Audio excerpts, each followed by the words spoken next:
I sat quietly alone in the snowy room. The clock on the wall showed that the appointed time had passed. I dialed the number of times, feeling anxious. Finally, the call was connected. Don't rush me. Don't keep calling. We had an appointment today. I'm playing pachinko right now. You're a subordinate, so just shut up and follow me. There was no trace of sincerity towards work in that voice. I suppressed my anger and quietly hung up the phone. Maybe I need to reconsider the contract. During the meeting, a determination sprouted deep in my heart. My name is Yasuda Tsuyoshi. I am the president of Yasuda Tech, a manufacturing company. With only a dozen employees, it's by no means a large company. However, we have built up our skills and trust through steady effort. Yasuda Tech was originally a small factory founded by my father. It was a small workshop with few tools and only old machines, but my father kept saying that work was all about people. If you treat them honestly and politely, they will definitely come back. Having grown up watching him, I took over the company after graduating from university, gradually changing it to suit the times. We handle the manufacturing of industrial machinery parts and precision processing. We never compromise on even the smallest parts, and we respond with systems that exceed the requirements. This gained us a reputation, and word of mouth led to an increase in work. Our people and technology gradually but surely grew, and our name became known in the industry. In the midst of all this, a certain patented technology was born. One of our employees casually mentioned it during a break. It all started with a muttering, "I wish we could do this better." We sensed potential in that one word, and after several years of repeated research and prototyping, we finally obtained a patent. Then, we were flooded with inquiries. People wanted to use Autosha's technology in their company and would love to hear from us. The number of inquiries exceeded our expectations. However, we are a mid-sized company. There is a limit to the amount we can supply. We had to carefully select which of the many companies to partner with. Then, someone called us directly. It was Masataka Suda, the president of a major manufacturer. He expressed his expectations and gratitude for our technology in a sincere voice, and repeatedly stated that he wanted to do business with Onsha. He even went so far as to say that the future of our products depended on Onsha's technology, and I was moved by his enthusiasm. With the proposed contract and our supply capacity, we had to narrow it down to one company, but it seemed natural that it would be President Suda. And so began the formal consultation. The person who became the contact person on the other side was a man named Tatsuya Nakane, the sales manager. Every time I spoke to him on the phone, I felt something was off. No matter how politely I made my proposals, all I got were superficial responses. His responses were also half-hearted, and it was as if he wasn't listening to what I was saying. Once, he even laughed and said, "The details don't matter." But Onsha is a large company. He might be busy, and I couldn't let a single salesperson's words or actions ruin the contract. I held back and got ready for today, the final day of the contract. I gathered all the documents and samples. If we could successfully complete this negotiation, we could move on to the next stage. Or so it should have been. The wall clock in the Oyuki room stood there for a while, past the scheduled time. There was no sign of the money. Despite all the advanced documentation and arrangements I had made, there was no contact. I suppressed my restlessness and picked up my smartphone. I tried calling once, twice, and 3 times, but there was no answer. I began to worry that something had happened. And then, on the 5th ring, I finally got an answer. Shut up. I thought they were telling me not to call so many times. Suddenly, I heard a shout. I was speechless, but I replied calmly. I have an appointment with Ansha at USE today. What was that? I didn't hear anything. Did you get the documentation? I don't know about that. Besides, I've been busy since this morning, and I'm currently playing pachinko. My mouth dropped open. For a moment, I thought it was a mistake or a joke, but the fear was genuine. Had he left the contact to his subordinate without telling my boss? Either way, it was an unacceptable attitude for a working adult.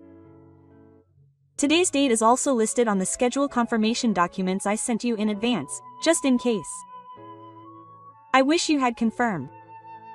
Oh, this is annoying. You guys are just underlings. Underlings work according to our schedule. When you're called, you show up. You just shut up and obey. That's the way it's supposed to be. The voice inside was clearly looking down on me. It didn't sound like the kind of attitude you'd expect from a business partner. Still, I tried to confirm one last thing. If you have any questions about the contract, please explain it again. Explanation? Your technology? Even if you call it a patent, it's probably nothing special. Our engineers could just steal it if they put their hands on it. I was speechless at the way he spoke. He said he would steal the patent. He didn't have the slightest awareness of the law. But he kept going. Besides, your employees are probably just high school graduates. Do you really think something a bunch of those guys made together is worth anything? It's hilarious, seriously. I bit my lip. I felt anger welling up inside me, but I didn't raise my voice. Even if my employees are insulted right in front of me and my hard work is laughed at, I still can't let my emotions get the better of me. If I stay calm, I'll be the same as this man. Okay. Then I will cancel this contract. Hey, wait a minute. This isn't over yet. The call hasn't ended yet. I hung up. I put my phone down on the desk and took a deep breath. My anger wouldn't go away. But acting on anger isn't my style. This isn't a proper deal anymore. No matter how big the company is, I can't put the company at risk by working with someone like this. My job is to protect my employees. The air in the Oyuki room was freezing. I quietly stood up and decided to return to my company. That man's words lingered in my heart. But he still had no idea how that insult would come back to haunt him. With those words in mind, I returned to my company and immediately sat down in front of my computer. The last thing I did was write an email to President Suda. The email ended with a report on today's contract. The body of the email stated that I had waited in the large building room as promised. However, Manager Nakane had not shown up when the time came. Furthermore, I had been subjected to verbal abuse and insults over the phone.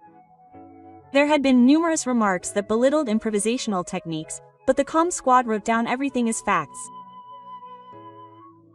I had no suspicions about President Suda personally. That is precisely why I wanted to show my sincerity. And in conclusion, I wrote, I have determined that it will be difficult to continue doing business with someone with this kind of attitude, and although I am truly sorry, I would like to conclude this contract with determination. When I finished sending the email, I had no hesitation whatsoever. However, I could not afford to be leisurely either. The losses resulting from the contract would be by no means small. In order to protect the livelihoods of my employees, I needed to take the next step as soon as possible. I immediately picked out companies that I felt were particularly enthusiastic and sincere from among the others who had contacted me up until then. Among them, One electronic parts manufacturer had repeatedly asked me technical questions and had a deep understanding of the situation from a field perspective. I immediately called the main number and requested a meeting with the president. To my surprise, the other party seemed to have understood my situation to some extent, and they kindly agreed, saying, "In fact, I was hoping that you wouldn't have signed a contract with someone else yet." A few days later, I set up another formal meeting with the other party. To my surprise, they offered me an exclusive contract.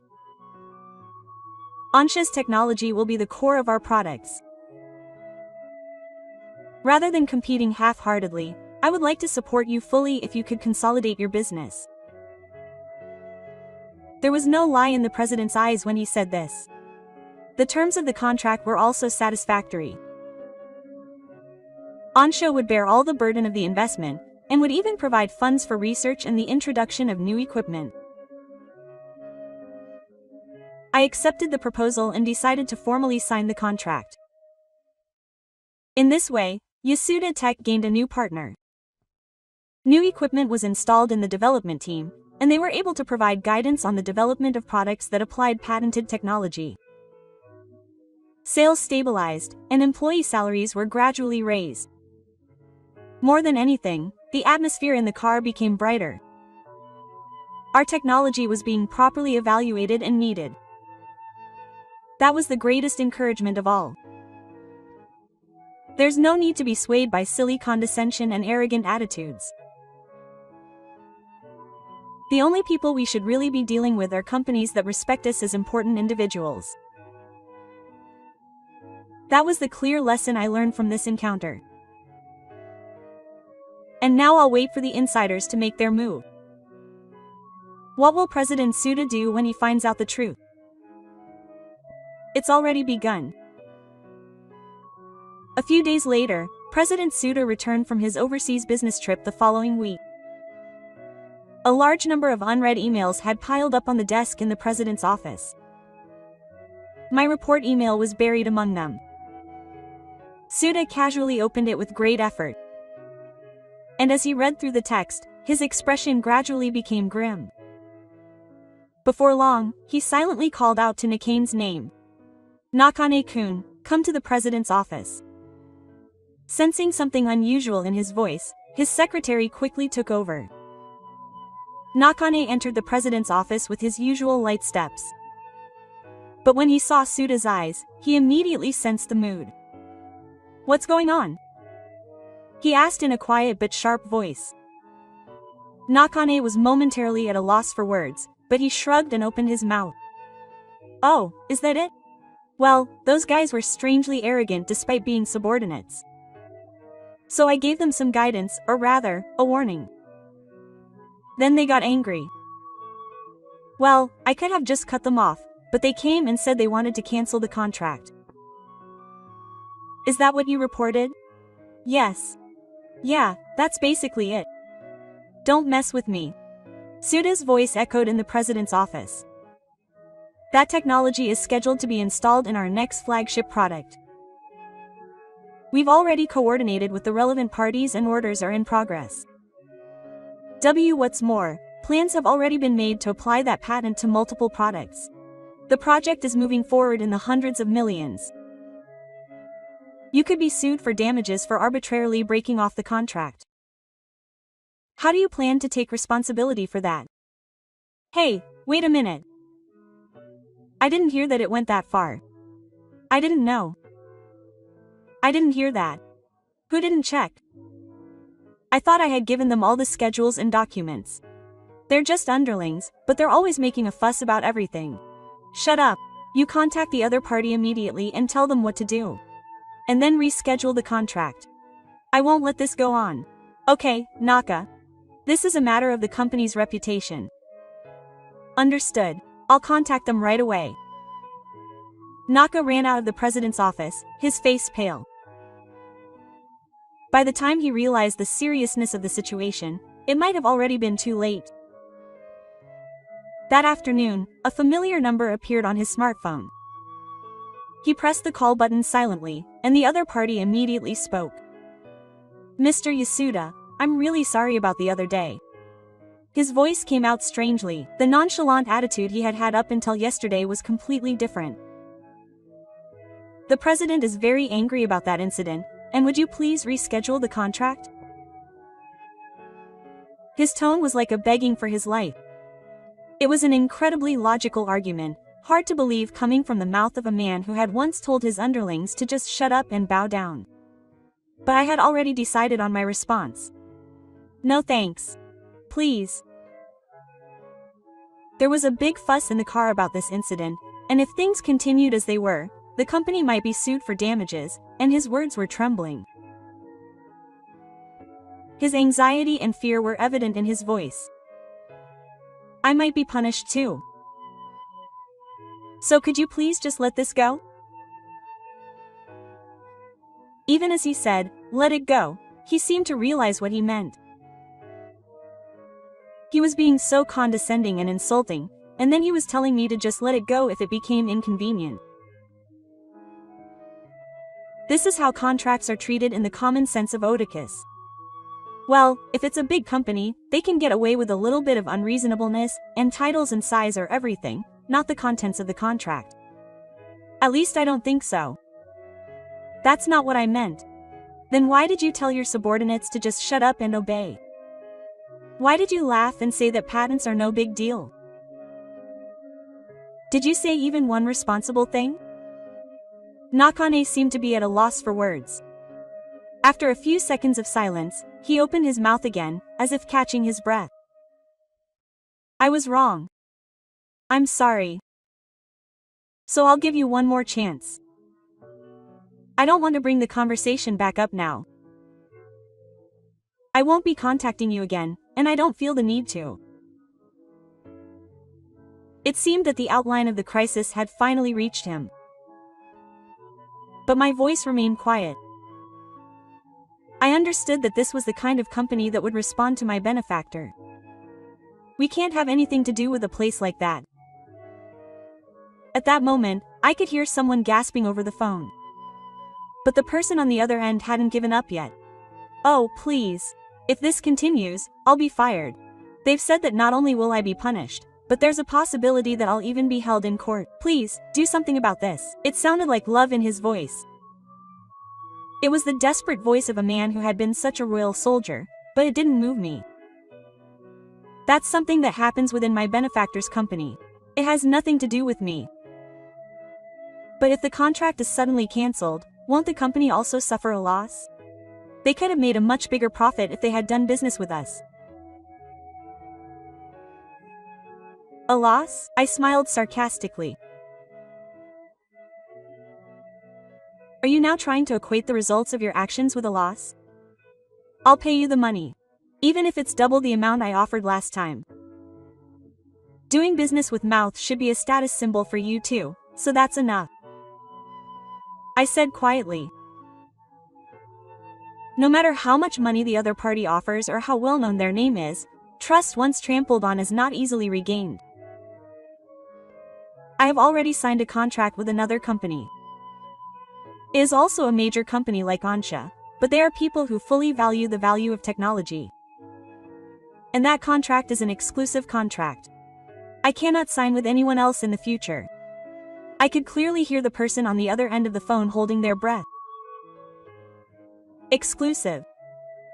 If that's the case, even if that contract didn't exist, I have no intention of signing a contract with you. As long as you are a company that treats me like this, please wait for me in the future. That was just me slacking off a little.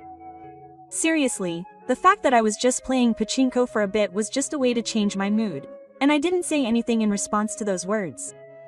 I felt that there was nothing worth talking about anymore. Please, I was just slacking off a little. The next moment, the call was cut off. It didn't matter whether the other party hung up or the signal was lost. I put my smartphone down on the desk and took a deep breath. It was all over. No, I ended it. With my own hands. After that phone call, I naturally heard about what had happened to the man named Naka after a while. Apparently, his punishment in the car was that he was given the title of assistant manager of the sales department, stripped of his real authority, and given no subordinates, leaving him to do only menial tasks like organizing documents and updating terminals. But it wasn't easy to live on that. Word spread within Ryokai that he was the man who had almost destroyed that patent, and his trust with his business partners was eroded. I heard that he eventually lost his place and submitted his resignation. It was his own fault. It wasn't like anyone had belittled him. It was just that the trust he had trampled on forced itself on him. Meanwhile, President Suda had taken action. Since the day he learned the truth, he had held repeated meetings in the car, and he had rapidly reformed the mindset of his subordinate police inspectors. He said that rather than a formal cooperation system, they should build a culture where they recognized each other as equal technical partners. If that man had taken action, things might really change. I could even hope for that. And we at Yasuda Tech. Our efforts with the new contract partner had gone more smoothly than expected. In addition to funding, there was also generous feedback and development support at the on-site level, and the engineers were inspired by the daily interactions. The expressions on the faces of the employees had also changed. Young employees who used to be reserved because they were subordinates now confidently create presentation materials and exchange opinions. I watched the whole thing from a corner of the car. It was by no means a flashy comeback. But we had certainly climbed a step. Technology is a matter of accumulation. Trust is proof of sincerity. The technology and trust that we had faithfully built up protected us in the end. When I muttered this, I felt a strange sense of relief from the tension in my shoulders. I won't hesitate anymore. We will move forward in our own way. Thank you for watching until the end. If you enjoyed it, please subscribe to the channel. See you in the next video.